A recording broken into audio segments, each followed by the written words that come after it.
all across the state after St. Louis Mayor Tishaura Jones again flaunted our state constitution and state law, announcing a massive city-based gun control proposal for St. Louis. We have on the show today State Senator Bill Eigel. Bill's been leading the fight in the Senate for the Second Amendment for quite some time. Bill, this lady, that's me being generous, she seems to believe that the rules don't apply to her at all. What are your thoughts on her proposal from yesterday?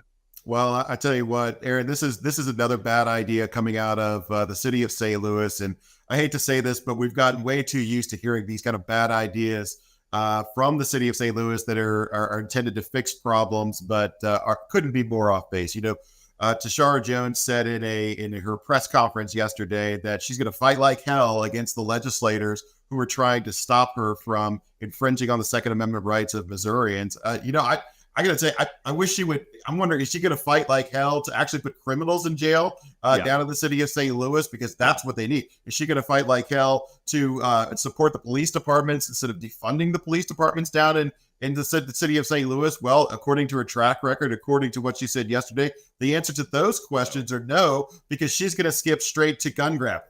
Exactly. That's what this was about yesterday. She's looking for any excuse that she could create under a local ordinance to grab guns from law-abiding citizens. And this is illegal. It's illegal under our Constitution. It's illegal under our state code. We're not going to stand for this. Yeah, I'm going to break that down here in a minute. Her proposal specifically would ban AR-15s, the most popular rifle in Missouri and in America. It would ban homemade firearms, which are very popular across Missouri. I love this one. It would ban people with an insurrection conviction from possessing firearms. I have to laugh because were they out there trying to make sure folks who rioted, burned, and shot their way across St. Louis in the mostly peaceful protests a couple years ago, are they on the list? I mean, of course not. It's a nonstop list of gun control. She talked about wanting to get red flag laws. She did not put that in here, but this is obviously designed to simply placate her base. And the irony, I think, here, Senator, is that this is the same mayor who was texting her own dad a couple weeks ago saying that she knows gun control doesn't work. Yeah. Well, and it's funny that in private, she's right. Gun control doesn't work.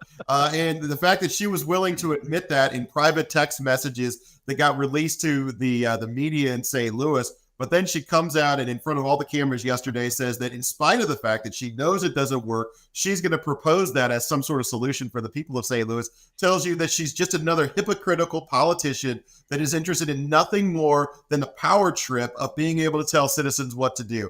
And in this case, she's going to take away what the Second Amendment is guaranteeing, what it's actually, the Second Amendment is articulating. You already have the right to bear arms. The Second Amendment is articulating that right. And Tishaura Jones and all of her liberal friends in St. Louis want to take that away from us. One of the biggest messages that I heard from constituents in campaign season is they're looking for protectors of these rights, not folks that are going to go in there and steal more rights. And it makes it even worse. It strengthens the argument that too many politicians are completely out of touch, that'll say anything in front of the camera to get elected. And Tishaura Jones is proving nothing more than she is just more the same from the city of St. Louis. Yeah, we seem to have a runaway problem across the state, but also across the country now of these politicians who know they're speaking crap out of their mouth. They know what they're saying is a lie. They literally do not care, no matter how many people get harmed by their proposals. In this case, we all know that no criminal in St. Louis is going to abide by this. It'd only be used to attack unsuspecting, law-abiding gun owners, and they know it. They know it. They simply don't care. You mentioned the Constitution.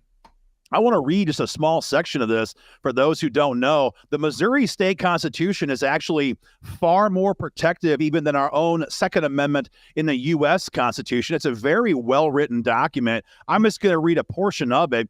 But it says that the right of the citizens to keep and bear arms, ammunition, and accessories, I'm skipping through here now, shall not be questioned.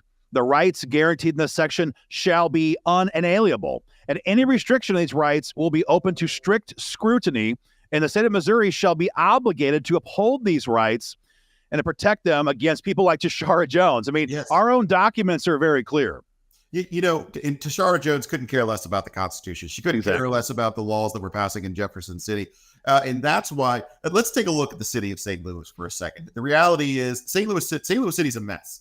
It's never been more than a mess than it is right now. And it's because they've had a line of Democrat politicians going back to World War II that have done nothing in that city but grow government to the point to where it's trampling the rights of the citizens. So again, I'm not surprised that she came out with this pronouncement yesterday. I'm not surprised. Of course, that's what Tishaura Jones, that's what Joe Biden, that's what Merrick Garland, they're all coming from the same place, that they want to infringe on the rights of citizens. What we need are strong leaders in this state that are going to have the backbone to stand up wherever and whenever is required to tell them no. So you just read out I tell you what, she needs a recording of this interview, because she's probably never even heard of the word that you just mentioned, much less the intent behind them. So I've got one more section for Tishaura to read. That's our current state preemption law. The preemption law is even more clear than the Constitution. It's 21.750, and it says no city,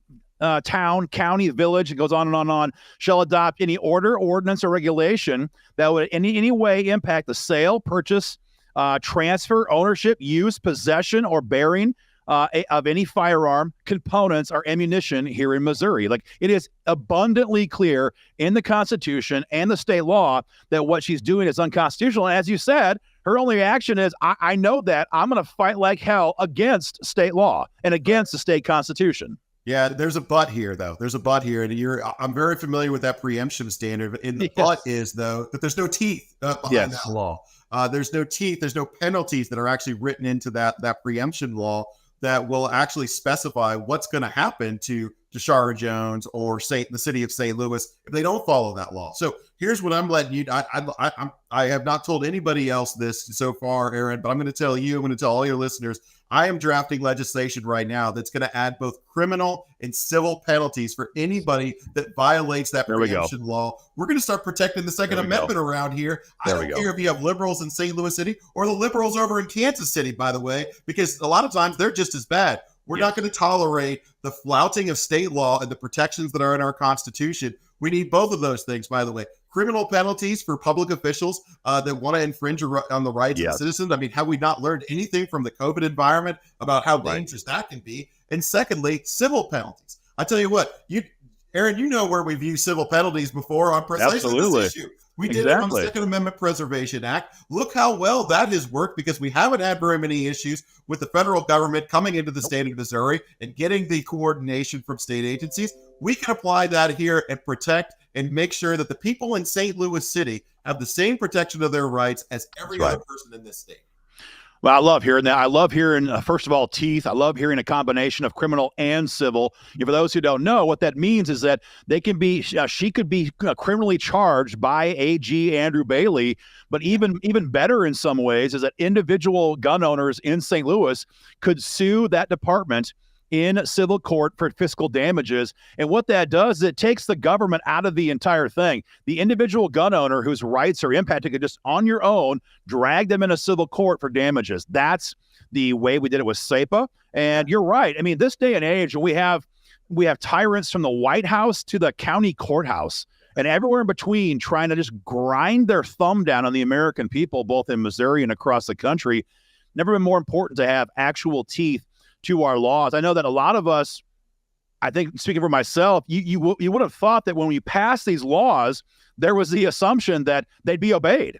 And so there's some laws that there was not always teeth applied to them. Obviously, that needs to be fixed. And you're saying right here, you're going to do that with a new bill in Jeff City next session. Well, and we're not only going to do, one of the things that's most frustrating, and I think Tishaura Jones was trying to mention this yesterday in her press conference, is that this idea of local control. And I think we should be real clear about this. The state is ultimately responsible for the protection of rights within the borders of the state of Missouri.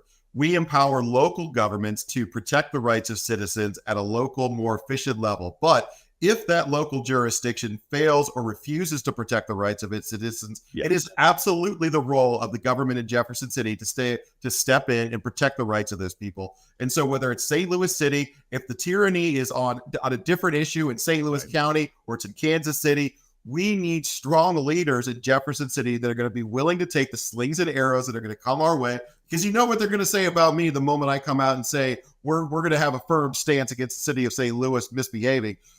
All those slings and arrows, I don't care. We're going to protect rights around here, and we're going to be bold about it.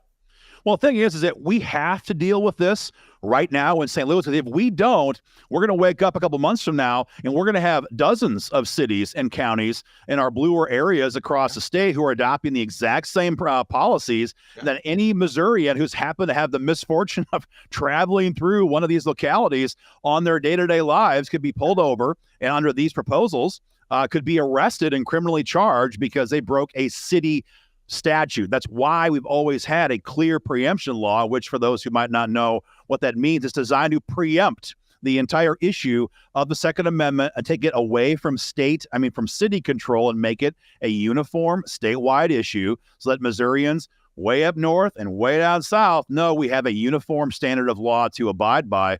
Without that, with this kind of patchwork quilt, it'd be every city for themselves, and gun owners would have no idea what the law is one city over. Yeah. In fact, let's talk about some of those population centers. I mean, we talk about the city of St. Louis. Missouri is a state of 6 million people. St. Louis is 300,000. St. Louis County, which has another tyrant in charge of it, which is County Executive Sam Page, there's 1 million people in St. Louis County. Then you look at the blue areas over in Kansas City. Jackson County is another 1 million people. So just between those three blue areas, Jackson County and Kansas City over on the west side, St. Louis County and St. Louis City, you have more than a third of the entire state's population. By the time you add in Columbia, which is a very blue area of the state as well, and a few other areas, you have half the population of the state that may find themselves under the thumb of some local Democrat liberal gun grabber and not having the protection they need. That's why it's not good enough for us to say in Jefferson City that we're not going to engage when this kind of silliness and craziness goes on in the city of St. Louis. We're going to be engaged. Yes. Absolutely, we're going to protect those rights.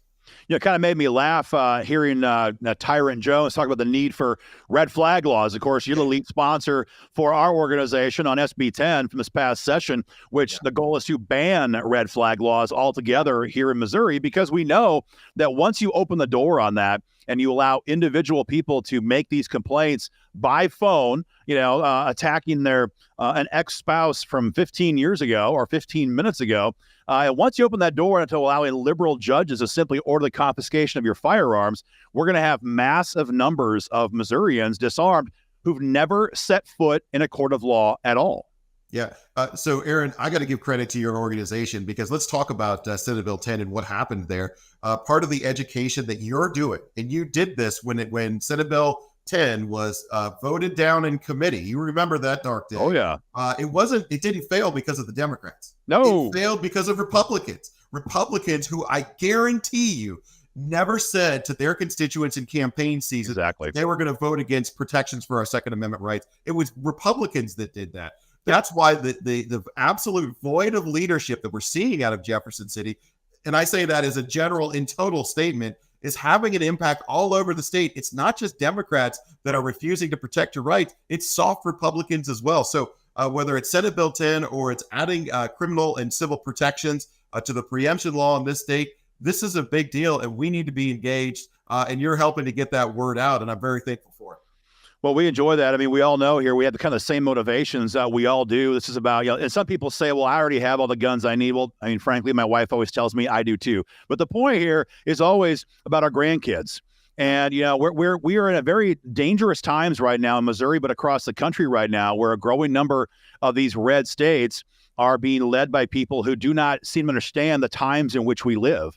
And if we're not very careful, we're going to see happen here in Missouri what happened just across the river just a couple months ago, where Illinois banned all of these identical firearms. We have got to stay on guard, and we're very happy to have you, of course, sponsoring SB 10. We cannot wait to see this new bill to put actual teeth in preemption law. So as always, thank you very much, Senator, for your work on this.